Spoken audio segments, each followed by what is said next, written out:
दिवाली की रात पूरा शहर रोशनी से जगमगा रहा था। पटाखों की आवाजें गूंज रही थीं। सब लोग खुशियों में डूबे हुए थे। लेकिन मेरे दिल में तो जैसे तूफान सा चल रहा था। अरे, मेरा नाम आदित्य है और ये कहानी है उस रात की जिस रात सब कुछ उलट-पुलट हो गया। कल तक तो सब ठीक-ठाक था, सब नॉर्मल था। लेकिन आज कुछ भी वैसा नहीं रहा। दिवाली की शाम मैं अपने दोस्तों के साथ मस्ती कर रहा था। हंसी खुशी का माहौल था। पटाखों की धमाचौकड़ी और मिठाइयों की महक चारों तरफ थी। तभी अचानक फोन की घंटी बजी। वो फोन जिसने मेरी सारी खुशियां छीन ली।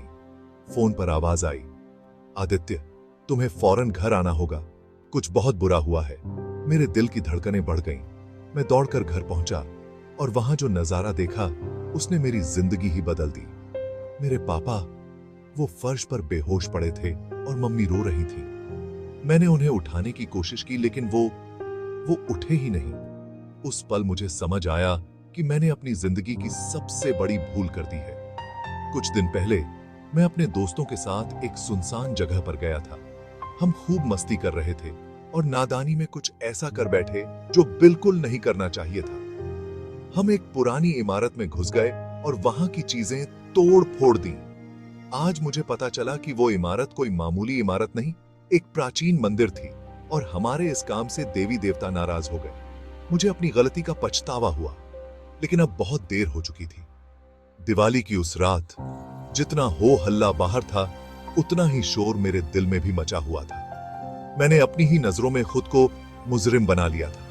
किसी ने सच कहा है, दूसरों की नजर में गलत होकर शायद जी लो, लेकिन अपनी नजर में गिरकर कभी नहीं जी सकते। आज मैं अपनी गलती सुधारने की कोशिश में लगा हूं। मैंने कसम खाई है कि मैं अपनी हरकतें ठीक करूंगा और अपने किए का पाश्चाताप करूंगा। दिवाली तो सिर्फ रोशनी का त्योहार नहीं है, ये आत्मा को साफ करने का भी त्योहार है। आखिर में ये कहानी सिर्फ मेरी नहीं है, ये हम सबकी कहानी है। हम सबको अपनी गलतियों से सीखना चाहिए और सही रास्ते पर चलना चाहिए। अपने दिल की सुनो और सही रास्ता अपनाओ। दिवाली की रात का यही तो राज है।